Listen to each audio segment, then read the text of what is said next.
Assalamu alaikum. Hello everyone. Welcome back.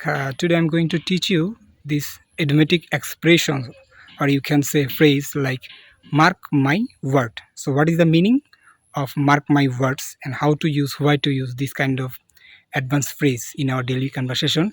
Actually, one of my viewers a few hours ago, he made a comment, "Sir, what is the meaning of mark my words?" So, right now I'm going to make a video as to this advanced phrase. Okay, so let's see and get into the video. So mark my words. That means আমার কথা মনে রাখো. After that, the rest of the sentence, or you can say any positive or negative sentence, you totally depends on you. Okay, so let's see. First of all, I would like to say, mark my words. আমার কথা মনে রাখো.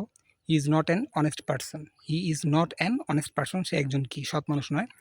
Mark my words, আমার কথা মনে রাখো, আমার কথা মনে রাখো, the weather will be change by evening, মানে সন্ধ্যার মধ্যে কি আবহাওয়া বদলে যাবে। ওকে, তারপর আপনারা বলতে পারেন যে মার্ক মাই ওয়ার্ডস, আমার কথা মনে রাখো, you will pass the exam if you study hard, যদি তুমি কঠোর পরিশ্রম করো, you will pass the exam, তুমি কি পরীক্ষায় পাস করবে।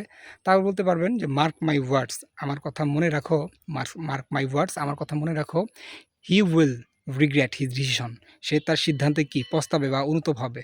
তারপর বলতে পারেন যে মার্ক মাই ওয়ার্ডস, আমার কথা শুনে রাখো, the new shop will be very popular one day, একদিন এই নতুন দোকানটা কি খুব জনপ্রিয় হবে। ঠিক আছে, after that you can say mark my words, আমার কথা মনে রাখো, you have misunderstood me, তুমি আমাকে ভুল বুঝেছো। ঠিক আছে, তো এভাবে করে আর কি এটা আপনার ব্যবহার করতে পারবেন। এটা একটা ইডিওমেটিক এক্সপ্রেশন, আর বলতে পারেন ইডিওমেটিক ফ্রেজ। ওকে, অ্যাডভান্স, এটা আমাদের দৈনন্দিন কনভারসেশনে আমরা এটা ব্যবহার করতে পারি।